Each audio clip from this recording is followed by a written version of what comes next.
자, 오늘 말씀은 역대상 13장입니다. 역대상 13장 1절부터 14절입니다. 역대상 13장 1절부터 14절입니다.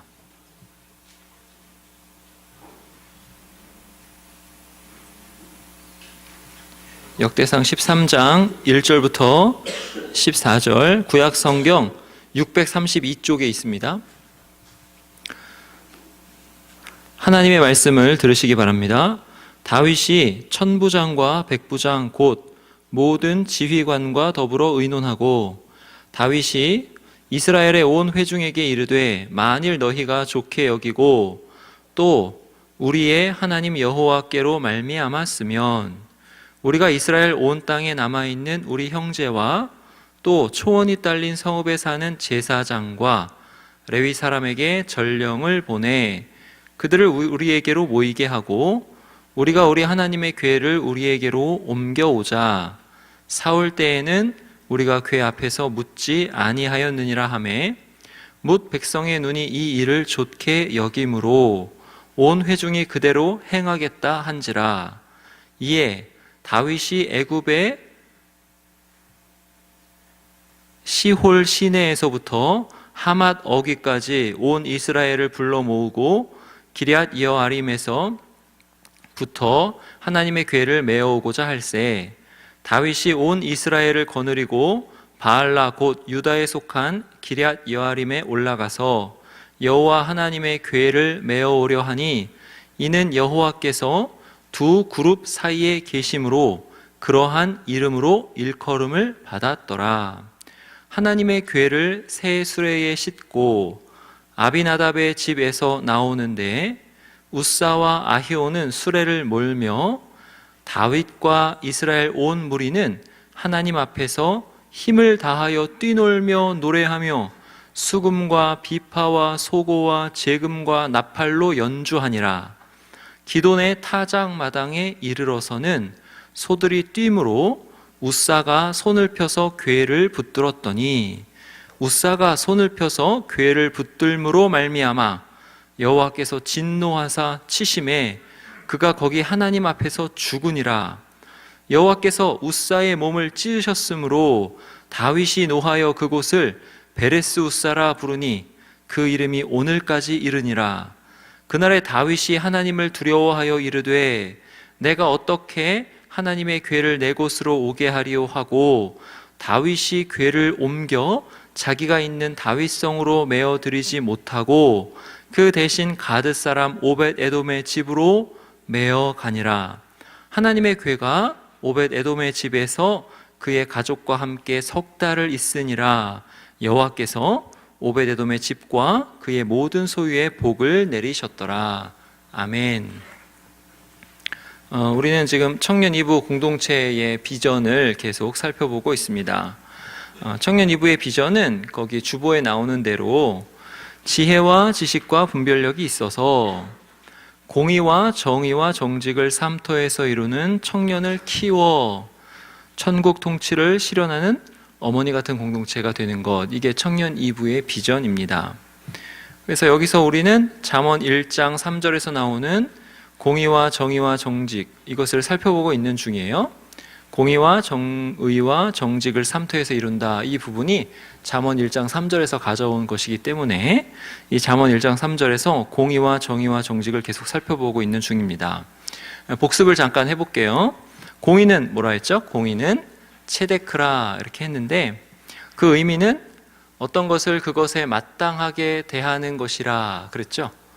그래서 하나님께서 어떤 것을 지으실 때 그 지으신 것을 어떤 목적으로 지으셨는가, 이게 중요하다 했어요.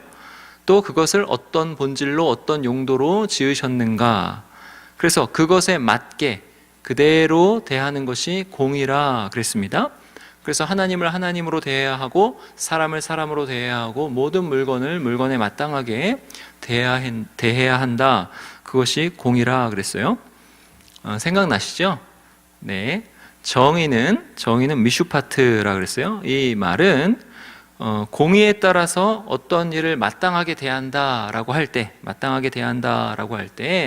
그것이 그냥 어떤 추상적인 것 안에서 머물러서 그렇게 대해지는 것이 아니요, 어떤 구체적인 정황에 따라서 구체화되어야 된다 그랬죠. 그래서 구체적인 정황과 딱 만나면 공이라는 것이 어떤 구체성을 띠고 나타난다 그랬어요. 그래서 그 정황에 맞게 실현돼서 구체화되는 것, 그게 정의라고 그랬습니다. 미슈파트라고 그랬어요. 이제 예를 들었습니다. 이게 어려운 개념이기 때문에 예를 들어가지고 하나님께서 우리를 사랑하시는 아버지라 그럴 때, 아버지이시라, 하나님은 우리를 아버지로 대하신다 할 때, 이게 지금 하나님의 어떠한 하나님 되심, 공의라는 거죠. 이게 하나님의 아버지로 대하신다. 그런데 이 공의에 속하는 것을 어떻게 구체화할 수 있냐면, 하나님이 나의 아버지시니까 나는 내 삶에서 모든 것을 하나님을 의지하겠다, 이렇게 구체화되는 거죠. 이것도 사실 좀 추상적이죠. 하나님을 다 의지하겠다, 추상적이에요. 그러니까 이것을 좀 더 구체화하면 나는 빚지지 않겠다, 이렇게 되는 거예요. 빚지지 말자. 왜냐하면 하나님께서 나를 그 어떠한 것보다도 소중하게 여기시니까, 나를 자녀로, 아들, 딸로 여기시니까 내가 공부하고 싶으면 하나님께서 학자금을 주신다, 이것을 믿고 학자금 대출 받지 말자, 이렇게 구체화되는 거예요. 내가 결혼해야 되는데, 집을 구해야 되는데 돈이 없어요. 그러면 돈이 없으면 은행 빚을 지지 말고, 대출 받지 말고, 또는 다른 사람에게 손 벌리지 말고 하나님께 구해서 받은 만큼 그것을 가지고 자족하면서 살자. 왜? 하나님은 나의 아버지시니까 하나님이 채워주신다, 이거죠. 그래서 집 못 구해가지고 결혼을 좀 늦게 하는 분 있으면 빨리 결혼하세요. 그냥 하시면 돼요. 하시면 하나님이 채워주십니다. 결혼하셔요. 그냥 하시고 월세에 살아도 됩니다. 하나님이 매번 이렇게 채워주십니다. 그거를 빚지지 말자라고 구체적으로 적용하는 거예요. 그러니까 하나님은 나의 아버지라는 이 추상적인 것을 빚지지 말자라고 삶의 모든 것에서 적용하는 거예요. 이런 구체적인 어떠한 원칙들을 통해서 하나님의 이 아버지 되심이 우리에게 구체화된다. 이게 정의라고 그랬어요. 이 정의. 오늘은 이제 또 하나 예를 들자면, 아까는 이제 개인적인 삶의 문제인데, 일반적으로 정의가 무엇인지 예를 들어보면, 정의는 우리가 생각하는 대로 가해자는 그 가해한 것으로 처벌을 받아야 된다, 악인이다라는 거죠. 피해자는 그 피해를 받은 것에 있어서 신원을 받아야 된다, 억울함이 풀려야 된다, 이게 정의잖아요. 그러면 이 정의라는 것은 어떤 추상적인 건데, 이 추상적인 게 삶에서 아주 구체적인 정황들로 계속 있죠. 그럼 그 구체적인 정황에서 어떻게 정의를 세우냐면, 판단을 하고 이 사람이 어떻게 피해를 입혔는지, 이 사람은 어떻게 피해를 받았는지 세세하게 살펴서 재판함으로 구체화되어서 정의가 세워진다 그랬죠. 그래서 미슈파트의 1차적인 뜻은 재판이라고 했습니다. 그렇게 정의를 살펴보았습니다. 그럼 이제 오늘은 정직에 대해서 살펴볼 차례예요. 오늘 잠언 1장 3절에 나오는 정직이라고 번역된 히브리어는 메샤림, 이렇게 돼요. 메샤림.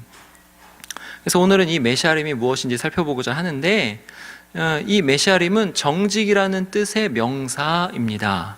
그리고 이 명사는 형용사형에서 나온 건데, 그 형용사형이 뭐냐면 야샤르예요. 야샤르. 그래서 히브리어로 야샤르는 정직한, 이게 서술형이 되면 정직하다, 이런 뜻을 가져요. 이렇게 번역이 돼요. 그러면 이 성경에서 이 야샤르라는 단어, 이 정직이라는 그렇게 번역된 이 단어의 용례를 쭉 살펴보면, 이 야샤르는 몇 가지 단어들과 함께 쓰여요. 그래서 여기 한 4가지 정도로 이렇게 범주화돼서 살펴볼 수 있는데, 먼저 야샤르라는 단어가 눈이라는 단어랑 같이 쓰였어요. 눈. 그래서 누가 보기에, 눈으로 보기에 좋다, 눈으로 보기에 바르다, 이런 뜻으로 많이 쓰였습니다. 야샤르가 눈이랑 쓰였구나. 자, 두 번째로 이 야샤르가 완전하다, 흠이 없다라는 뜻을 가진 타밈이라는 이 말과 같이 쓰였어요. 완전하다, 흠이 없다라는 이 단어랑 같이 쓰인 용례도 많아요. 그러니까 여기서는 야샤르가 뭐예요? 바른데, 정직한 거, 바른 것인데 흠 없이 순전하여 바르다, 이런 뜻이죠. 자, 그 다음에 셋째로는 이 야샤르가 길이라는 단어, 길이라는 말, 데레크, 길이라는 말과 함께 쓰였어요. 그래서 그때는 야샤르가 어떻게 돼요? 그 길이 곧다, 그 길이 바르다, 똑바르다, 이런 뜻을 가시는 거죠. 그리고 마지막으로는 이 야샤르가 공의, 체데크, 정의, 미슈파트, 요것과 함께 많이 쓰였습니다. 그러면 이런 용례에서는 공의가 곧고 바르다, 그리고 그 공의의 실현인 정의가 곧고 바르다, 이런 의미를 내포하는 거죠. 이것을 잘 정리해서 생각한다면 이 잠언 말씀에서 정직이라고 번역된 메샤림, 그리고 야샤르, 요 명사형의 의미를 정직하다, 정직한이라는 야샤르의 의미를 짐작할 수가 있는 거죠. 종합해 보면 어떻게 돼요? 종합해 보면 이 메샤림, 정직, 그 다음에 야샤르, 정직한, 이 뜻은 뭐냐면 어떤 것이 좋고 또 순전해서 바르다, 곧다, 이런 뜻입니다. 그러면 어떤 것이 곧다, 바르다라고 할 때 그게 진짜 곧은지 그게 바른지를 알려면 뭐가 필요해요? 어떤 기준이 필요한 거죠. 그러니까 이게 곧은 거야, 이게 바른 거야, 이것을 알려면 반드시 기준이 필요합니다. 옛날에 우리 끝없이 펼쳐지는 어떤 평야에 살았던 사람들, 옛날 사람들은 지구가 어떻다고 생각했어요? 평평하다라고 생각했죠. 이렇게 평평하다. 왜? 평야에 사니까 가도 그냥 평평한 거예요. 근데 실상은 지구가 어때요? 둥글지요. 둥글어요. 그러니까 이 구체가 너무 크고 인간이 너무 작아서 평평하다고 보이는 것 뿐이죠. 그러니까 어떠한 것이 곧다, 바르다, 이것은 어떤 절대적인 기준이 없으면 이게 뭐지? 이런 생각이 드는 것입니다. 모호한 말이 되어버리는 거예요. 그래서 오늘 말씀을 한번 그것에 비추어서 살펴볼게요. 오늘 말씀에서 역대상 13장 4절에 야샤르라는 단어가 나와요. 야샤르. 이렇게 나옵니다. 뭇 백성의 눈이 이 일을 좋게 여김으로 온 회중이 그대로 행하겠다 한지라. 여기서 뭇 백성의 눈이 이 일을 좋게 여겼다. 이 좋게 여겼다. 이게 야샤르하게 여겼다. 야샤르. 바르게 여겼다. 이 일이 바르다. 이 일이 곧은 길이다.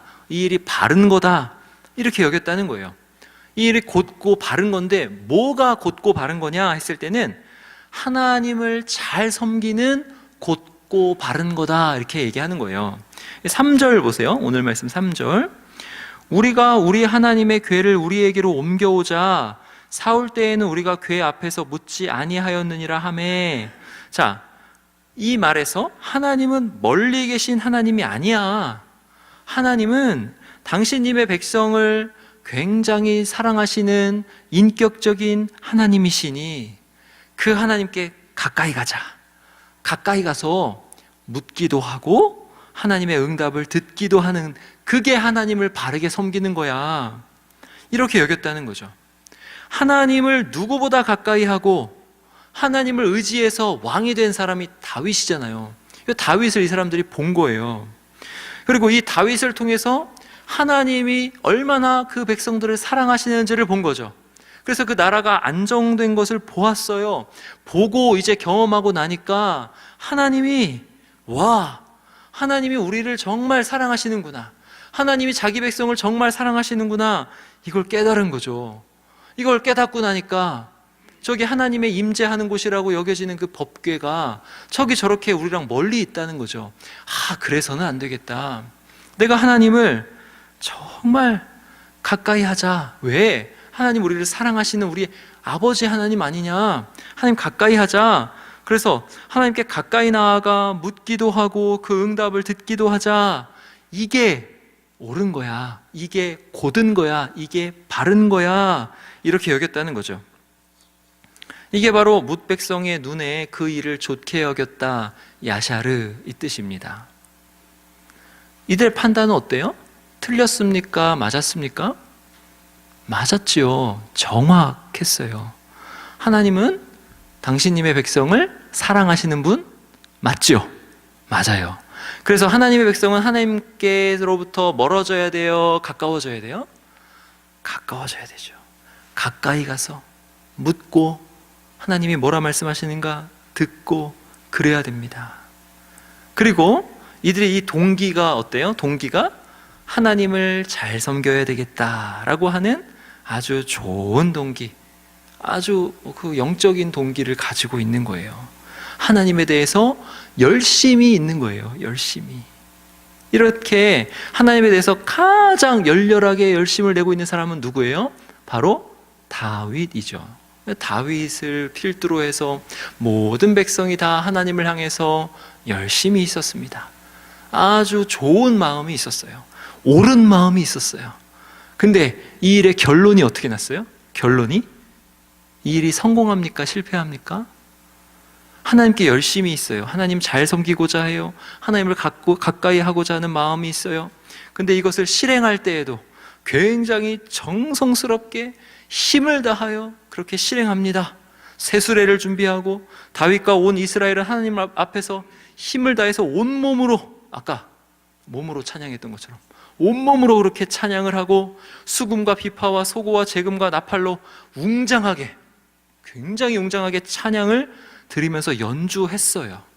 그렇게 정성을 들였는데도 하나님을 잘 섬기고자 했던 그 시도가 실패합니다. 어떻게 됩니까? 우사가 하나님의 괴를 만만히 보고 하나님을 경외하지 않고 감히 자기가 하나님을 지탱하려는 듯이 괴를 붙들어요. 그렇게 행동해서 하나님의 진노를 사서 그 자리에서 죽고 맙니다. 우사는 그때 당시에 하나님을 경홀히 여기는 것으로 죽은 거죠.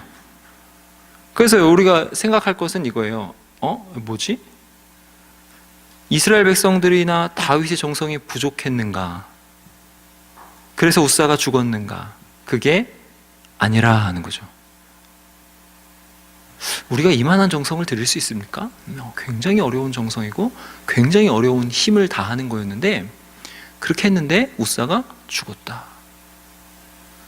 다윗이나 이스라엘 백성들이 하나님의 궤를 가까이 모셔오려고 했던 그 시도가 잘못이어서 우사가 죽었는가? 잘못도 아니라는 거죠. 옳은 거다, 바른 거다. 그것도 아니에요. 우사가 죽은 이유는 뭐냐? 우사가 죽은 이유는요, 하나님을 대할 때는 철저하게 하나님께서 정하신 방법으로 대했어야 되는데 그러지 않아서 죽은 것입니다. 여러분 보세요. 하나님을 가까이 하는 것도 좋은 거예요. 하나님 앞에서 힘을 다해서 모든 것을 드리는 정성스러운 마음으로 그런 태도로 찬양하고 예배하는 것도 다 좋은 거예요. 하나님을 가까이 하는 것도 좋은 거고 그렇게 마음을 써서 나아가는 것도 좋은 건데 반드시 지켜야 되는 게 있어요. 뭐냐? 그런 것을 하나님의 방법으로 해야 된다. 이걸 지켜야 되는 거죠. 여러분, 이게 이제 뒤에 어떻게 성공하는지가 그 2장을 넘기면 역대상 15장에 나와요. 우리 한번 가보겠습니다. 역대상 15장 보세요. 자, 역대상 15장 보세요. 15장 1절 보시면 다윗이 다윗 성에서 자기를 위하여 궁전을 세우고 또 하나님의 궤를 둘 곳을 마련하고 그것을 위하여 장막을 치고 다윗이 이르되 레위 사람 외에는 하나님의 궤를 맬 수 없나니 이는 여호와께서 그들을 택하사 여호와의 궤를 메고 영원히 그를 섬기게 하셨음이라 하고 다윗이 온 무리를 예루살렘으로 모으고 여호와의 궤를 그 마련한 곳으로 메어 올리고자 하여 다윗이 아론 자손과 레위 사람을 모으니 이렇게 해서 궤를 가지고 오는 것을, 궤를 모셔오는 것을 성공합니다. 다윗이 무엇을 깨달았습니까? 레위 사람 외에는 하나님의 궤를 메어올 수 없다. 이것을 깨달았어요. 그래서 다윗은 아론 자손 제사장들과, 아론 자손은 제사장들을 뜻해요. 제사장들과 레위 사람들을 먼저 모읍니다. 그렇게 해서 일을 진행시켜요. 근데 이것을 어떻게 깨달았는가? 민수기에 그 말씀이 나오거든요. 민수기 1장 가보겠습니다. 우리 성경에 민신수에 민 가보시면 민수기 1장 49절 한번 보세요. 민수기 1장 49절, 구약성경 195쪽입니다.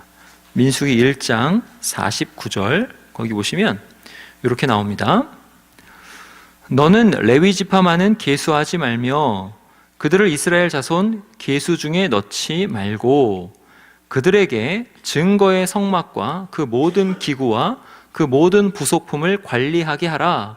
그들은 그 성막과 그 모든 기구를 운반하며 거기서 봉사하며 성막 주위에 진을 칠지며 성막을 운반할 때에는 레위인이 그것을 걷고 성막을 세울 때에는 레위인이 그것을 세울 것이요 바깥 사람이 외인이 가까이 오면 죽일지며 이스라엘 자손은 막사를 치되 그 진영별로 각각 그 진영과 군기 곁에 칠 것이나 레위인은 증거의 성막 사방에 진을 쳐서 이스라엘 자손의 회중에게 진노가 임하지 않게 할 것이라. 레위인은 증거의 성막에 대한 책임을 지킬지니라 하셨음이라. 이렇게 돼요. 여기 보면 성막을 운반할 때에는 레위인이 하라 이렇게 나오죠. 레위인 말고 다른 이들이 가까이 오면 죽이라 이렇게 말씀하세요. 이 말씀의 연장선상에서 하나님의 거룩하심에 가까이 접근할 수 있는 사람을 하나님이 정하셨는데 성막에 관련한 일을 할 때에는 레위인들을, 제사에 관련된 일을 할 때에는 특별히 아론 자손들을, 그래서 제사장들을 정하셨다는 거죠. 그렇게 해가지고 회중에게 진노가 임하지 않게 하기를 원하셨습니다. 회중에게 진노가 왜 임하는지는 뒤에 나와요. 레위인들이 성막을 삥 둘러싸고 레위인들과 제사장들만 성막에 관련된 일을 해야 회중에게 진노가 임하지 않는 거예요. 그 중에서도 대제사장만 지성소에 들어갈 수 있었어요. 1년에 한 번만. 지성소, 법궤가 있는 곳, 대제사장만 거기에 1년에 한 번 대속죄일이라고 불리는 유대력으로는 7월 10일 그날 하루만 거기에 들어갈 수 있었습니다. 하나님을 가까이 하는 게 어때요? 하나님을 가까이 하는 게 이렇게 두렵고 떨리는 일입니다. 하나님을 가까이 하는 게 이렇게 굉장한 일이에요. 그래서 하나님께서 정하신 이 방법을 철저하게 준행했어야만 하는 거죠. 그렇지 않으면 하나님의 진노가 내려서 죽게 되어 있는 것입니다. 아까 백성들이 하나님을 가까이 하자는 건 옳았으나 하나님을 가까이 하자는 방법에 대해서는 하나님을 경홀히 여겼더라, 소홀히 여겼더라 이거죠. 이것을 잘 생각해 보시면 하나님이 얼마나 높으신 분이신가, 하나님이 얼마나 어미하신 분이신가 이것을 알 수 있습니다. 여러분, 하나님은 아무나 다 가까이 하고자 해서 가까이 할 수 있는 그런 분이 아니십니다. 하나님 그런 분 아니세요. 아무나 다 하나님과 함께 있고 싶습니다 하면 그래 와라 가까이 있자 이렇게 하시는 분, 그런 분이 아니라는 거예요.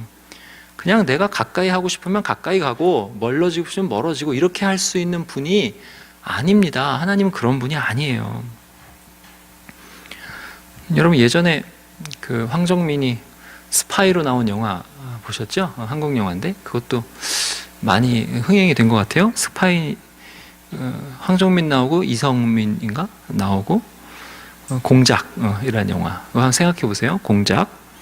보신 분들은 그 장면 생각해 보세요. 거기서 황정민이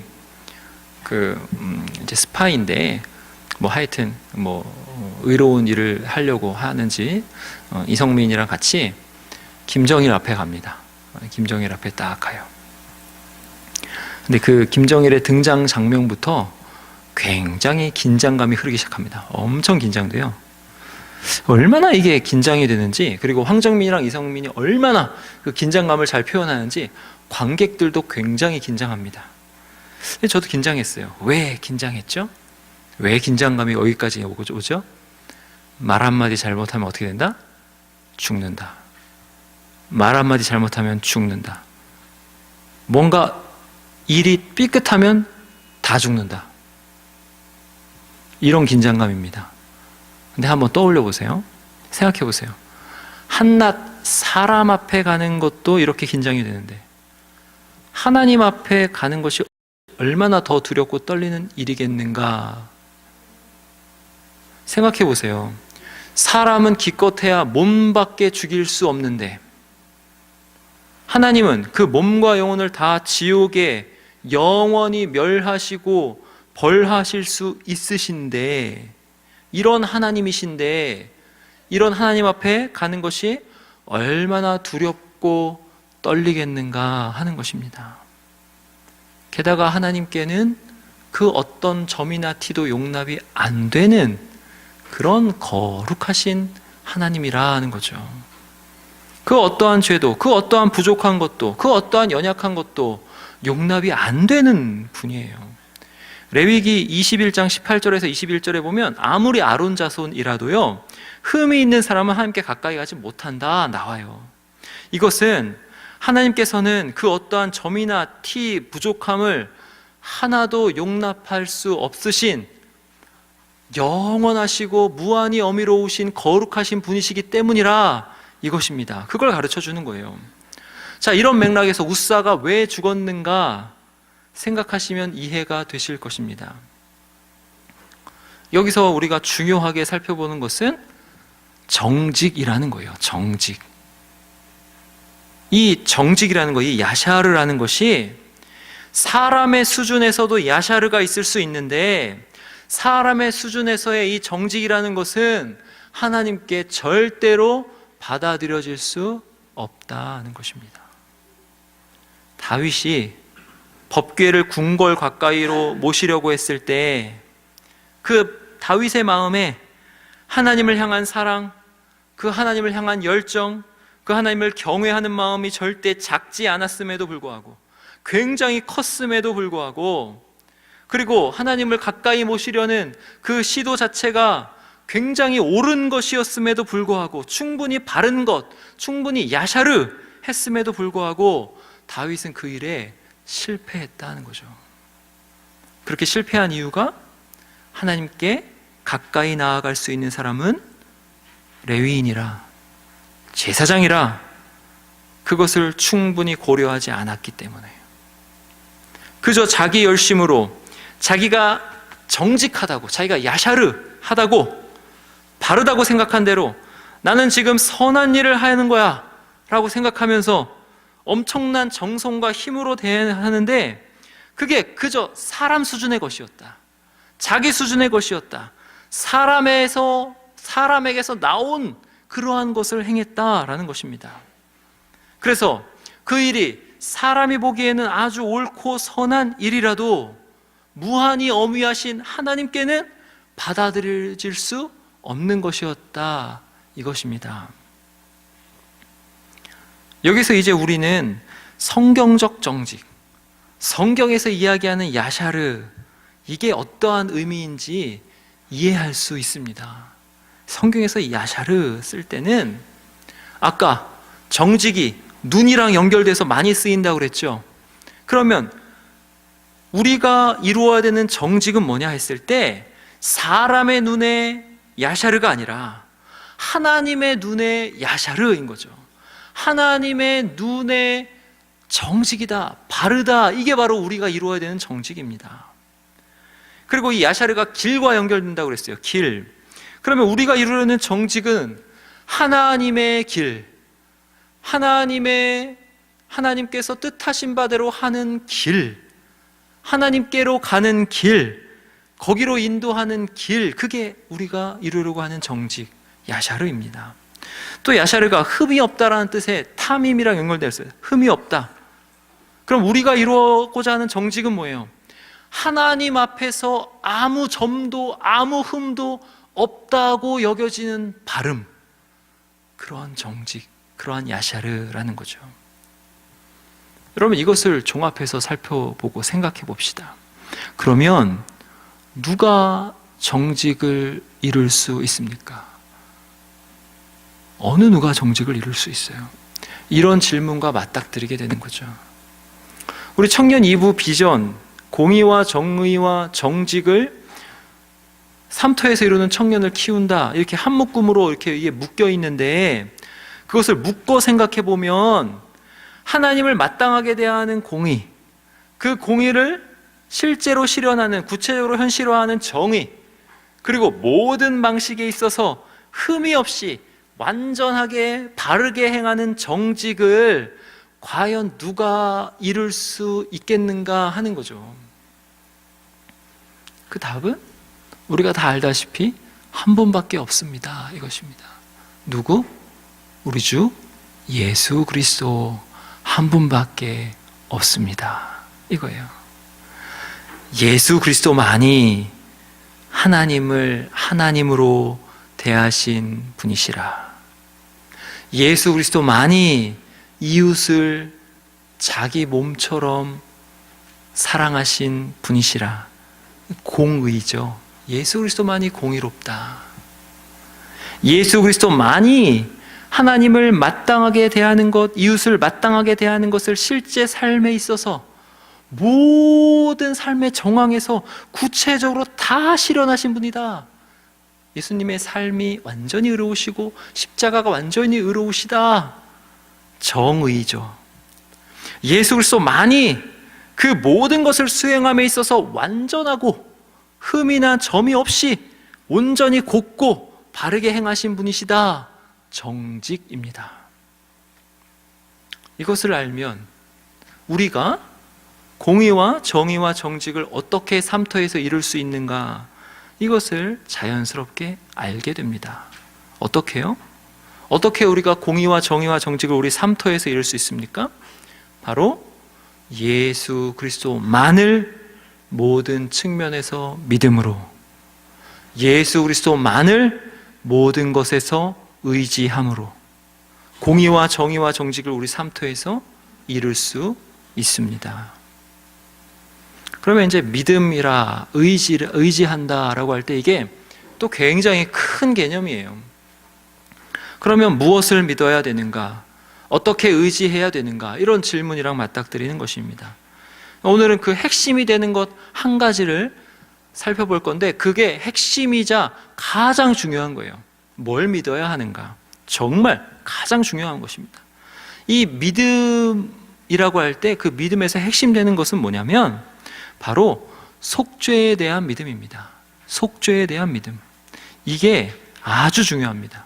가장 중요해요. 정직이라고 할 때 다윗과 온 이스라엘 백성들이 좋은 의도와 마음과 열심으로 하나님을 가까이 하고자 했는데, 그게 사람의 정직이라, 사람의 야샤르라. 그래서 결국 우사가 죽었죠. 그 일은 실패했습니다. 그럼 이걸 생각해 보시면, 이걸 잘 생각해 보시면, 왜 속죄에 대한 믿음이 중요한지 알게 될 거예요. 아무리 우리가 하나님을 향해서 좋은 의도로 어떠한 일을, 선한 일을 한다 할지라도 그 일을 그렇게 완벽하게, 또 그 일을, 그 선한 일을 할 때, 그리고 그 선한 일을 행할 힘이 왕이라서 있다고 할지라도 그 일을 어떻게 행해야 되냐면 레위인 통해서 해야 되는 거죠. 제사장을 통해서 해야 되는 겁니다. 레위인과 제사장은 구약 성경에서 나오는 예수 그리스도의 그림자예요. 예수 그리스도의 속죄 사역, 예수 그리스도의 중보 사역의 그림자입니다. 그러니까 선한 일을 할 때는 제사장을 통해서 해야 된다. 특별히 여기서는 레위인을 통해서 해야 된다. 그것을 가르쳐 주는 거예요. 그래서 우리가 어떠한 일을 감당하고자 할 때 그 일이 아무리 선한 일이라 할지라도 그 일이 하나님께 받아들여지는 공의와 정의와 정직이 되려면 우리에게는 우리의 흠을 덮어줄 중보자, 우리의 죄를 가려줄 중보자가 반드시 있어야 된다는 것입니다. 그 중보자는 바로 예수 그리스도이시죠. 예수 그리스도께서 우리의 모든 죄를 다 사하셨다는 것을 믿고 그 선한 일을 한다고 할 때 나의 열심이나 나의 선이나 나의 야샤르, 나의 발음으로는, 그것 자체로는 하나님께 받아들여질 수 없다는 것을 기억하고 모든 면에서 예수 그리스도의 속죄를 의지하는 것입니다. 그거예요. 내가 아무리 선한 일을 한다고 해도 그것이 다 점과 티가 있고 다 죄로 물들어져 있음을 깨달아서 예수님을 그 모든 면에서 의지한다, 이것입니다. 우리는 보통 예수 그리스도의 속죄를 의지한다라고 할 때 어떻게 의지하냐면 하나님, 제가 이웃을 사랑해야 되는데 제가 정말 미워요. 제가 밉습니다. 용서해 주세요. 이런 식으로 합니다.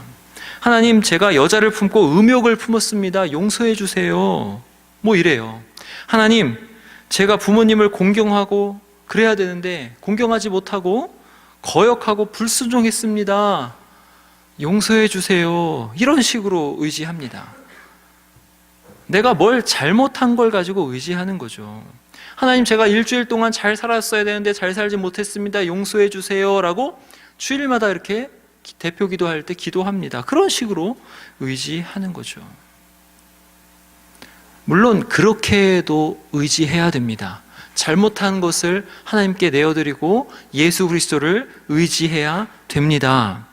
그런데 내가 뭔가 하나님을 위해서 선한 일을 할 때에도 속죄를 의지해야 된다는 거죠. 내가 선한 일을 할 때는 속죄를 잘 의지하지 않아요. 오늘 본문에 나오는 다윗과 같은 거죠. 다윗 어때요? 제가 법궤를 궁전 가까이에 옮기려고 하는데 하나님, 저 하나님 너무 사랑합니다.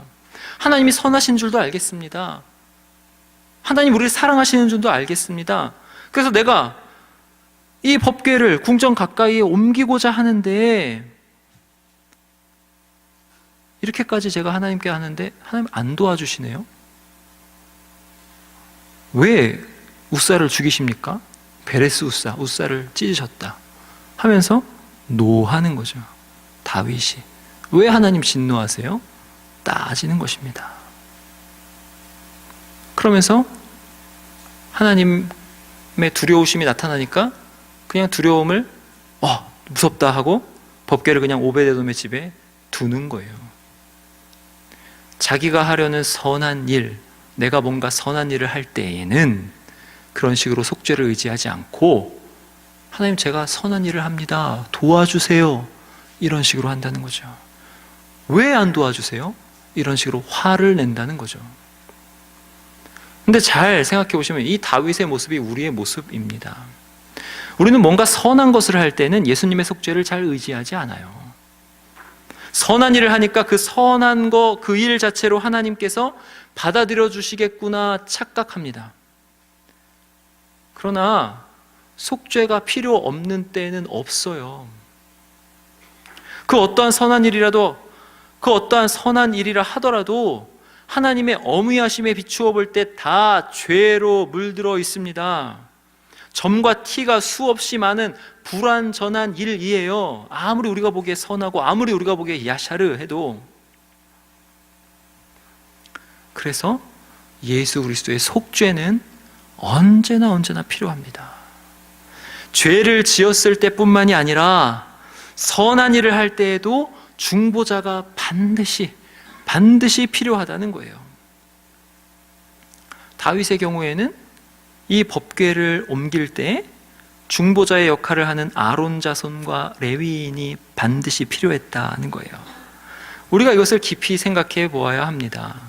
그러므로 우리가 할 수 있다고 생각되는, 나는 이 선한 일은 내가 힘쓰고 있어, 애쓰고 있어 라고 할 때, 내가 뭔가 인류 사회에 기여하고 정말 하나님 보시기에도 좋을 만한 그런 일들을 힘쓰고 있고, 게다가 내가 십자가를 짓는 것 같이 막 하면서 나를 막 엄청나게 희생하고 있는 그러한 상황에서도 하나님, 내가 지금 잘하고 있으니까 도와주세요가 아니라 하나님, 저를 불쌍히 여기사 예수 그리스도의 피로 덮으셔서 예수 그리스도 안에서 받아주세요. 이렇게 속죄를 의지해야 되는 것입니다.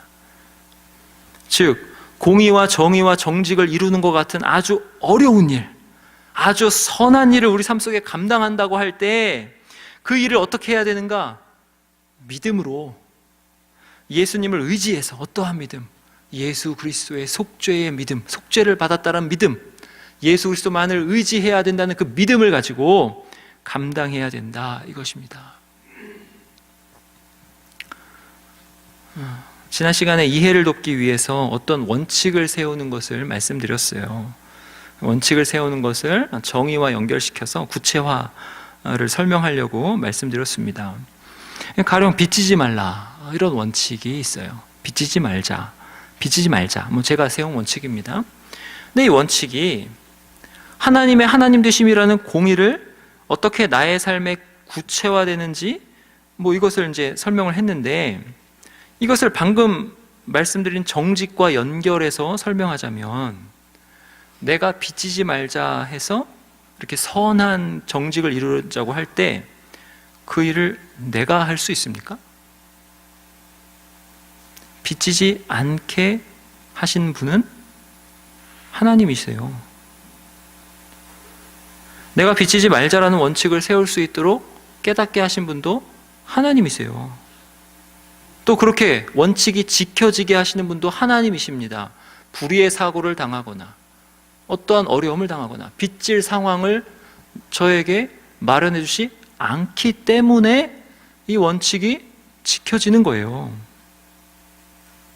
이 모든 것이 다 예수 그리스도의 속죄 사역 안에서의 은혜지, 결코 누군가가 잘나가지고 내 신앙이 뭔가 다른 사람보다 나아가지고 그렇게 원칙을 세우고 그걸 지키고 그렇게 하는 것이 아니라는 뜻입니다. 이것을 깊이 생각하셔야 돼요. 또 다른 원칙을 또 말씀드렸어요. 다른 사람을 억울하게 하지 말자라는 원칙을 제가 세웠다고 그랬는데, 이 원칙도 마찬가지입니다. 이 원칙을 제가 저의 힘으로 지킬 수 없다, 이것을 깊이 인지해야 돼요. 깊이 인식해야 돼요. 나의 자아가 튀어나올 때는, 내가 지금 설교할 때도 마찬가지입니다. 설교할 때 내 자아가 막 튀어나와가지고 이야기하면 이 자아 때문에 얼마든지 청중들을 억울하게 할 수 있다는 것을 알아야 돼요. 집에서 아이들을 억울하게 하지 않으려고 그렇게 애쓰면서 하더라도 언제든지 내 자아가 튀어나오면 이 아이들이 억울하게 될 수 있음을 인지해야 됩니다. 그래서 이 억울하게 하지 말자라는 원칙을 어떻게 적용하고 지켜야 되냐면, 예수 그리스도의 속죄를 의지해야만 이 원칙을 바르게 야샤르하게 지킬 수 있다는 것입니다. 예수 그리스도의 속죄의 피 안에서, 예수 그리스도 안에서 지켜진다는 거예요. 내가 나의 자아로, 나의 아상으로, 나의 인간의 나로서, 사람의 나로서 그것을 전혀 할 수 없다, 이것입니다. 오직 예수 그리스도의 속죄를 믿는 믿음으로만, 그 속죄를 의지함으로만, 중보자 되신 예수 그리스도를 의지해서만 공의와 정의와 정직이 이루어진다, 이거예요. 이게 오늘 말씀으로 여러분이 깊이 생각해야 될 것입니다. 여러분, 우리 인생은 각자가 다 제각각 사는 인생입니다. 그 누구도 여러분 자신의 인생을 살아주지 못해요. 여러분은 그냥 여러분이에요. 나는 나예요. 그냥 나는 나입니다. 여러분의 인생은 그냥 여러분의 인생이에요. 나는 오직 한 사람이고 한 존재예요. 생각해 보세요. 내가 사는 이 시간, 이 시대, 내가 사는 이 공간, 내가 사는 이 모든 것, 이게 그냥 나에게 유일한 거예요. 나밖에 모르는 거예요. 나라는 위치, 내가 이런 사람의 아들이다, 또 내가 이러이러한 사람의 딸이다, 내가 이런 상황에 있는 이런 형제의 이러한 오빠의 여동생이다, 또는 이러이러한 형의 동생이다, 또는 형이다, 이러한 것도 다 여러분 각자 여러분의 고유한 거예요. 아무도 여러분을 몰라요. 이런 모든 것들이 다 누구만 경험하는 거예요? 나만 경험하는 겁니다. 그럼 이렇게 생각해 본다면 우리 인생은 굉장히 다채롭죠. 그 누구도 내가 아니에요. 내 인생은 나만 살아내고 살 수 있는 거예요. 그래서 제가 항상 말씀드렸죠. 제가 산 인생과 저희 집사람이 산 인생이 다르다 말씀드렸죠. 태어난 연도도 다르고 성별도 다르고 키도 다르다. 그래서 내가 사는 인생과 우리 집사람이 사는 인생, 내가 사는 세상과 우리 집사람이 사는 세상이 다르다 그랬죠. 제가 살았던 세상은 그냥 살만하네 이런 세상이었는데, 우리 집사람이 살았던 세상은 굉장히 힘들고 어렵고 무시당하는 눈치 보이는 세상이었단 말이죠.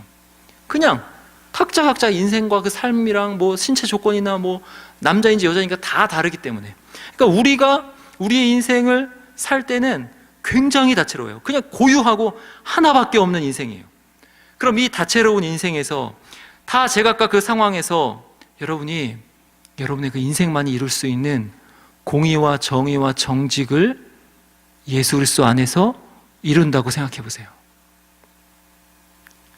여러분의 모든 상황, 여러분만이 경험하는 그 상황들에서 그 상황을 마주하면서 어떻게 하는 것이 하나님께 마땅히 사는 것이지, 공의를 이루고 그것을 구체화하려고 원칙을 세워가지고 정의를 실현하고 그 일을 오직 예수 그리스도를 의지해서, 속죄를 의지해서 한다. 여러분이 처해 있는 그 모든 것을 그걸 한번 생각해 보세요. 그러면 여러분의 그 인생마다 얼마나 그 다채로움이, 얼마나 그것이 하나님께 영광으로 돌려질까요? 여러분만 낼 수 있는 그 색깔로,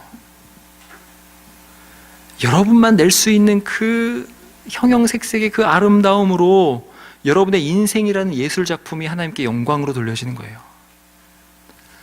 여러분만 낼 수 있는 그 하모니로, 그 화음으로, 여러분만의 인생이라니까요. 여러분만 낼 수 있는 그 화음으로 그 의미 하나하나가 굉장히 놀랍게, 아름답게 섞여서 여러분의 인생이라는 그것이 엄청난 음악 소리로 하나님께 영광으로 돌려진 것, 그거를 생각해 보시라는 거예요. 여러분의 삶에서 이루어지는 모든 것들 그 하나하나가 얼마나 귀한가, 얼마나 귀한가. 여러분이 그것을 놓치면 아무도 그것을 대신해서 잡아다가 하나님께 영광을 돌려드릴 수가 없습니다. 여러분만이 할 수 있어요. 여러분의 인생에 뺄 게 하나도 없어요. 정말 귀한 영광으로 다 하나님께 올라갑니다. 그런 의미에서 여러분은 정말 귀한 인생, 영광스러운 인생을 사는 거예요. 그런 인생으로 하나님께서 여러분들을 부르신 것입니다. 어떻게 살라고? 여러분의 삶터에서 공의와 정의와 정직을 이루면서, 어떻게 이루냐? 예수 그리스도를 믿음으로, 그의 속죄를 의지함으로 그것을 이루면서 살라고 하나님이 여러분에게 그렇게 귀한 인생을 주신 것입니다.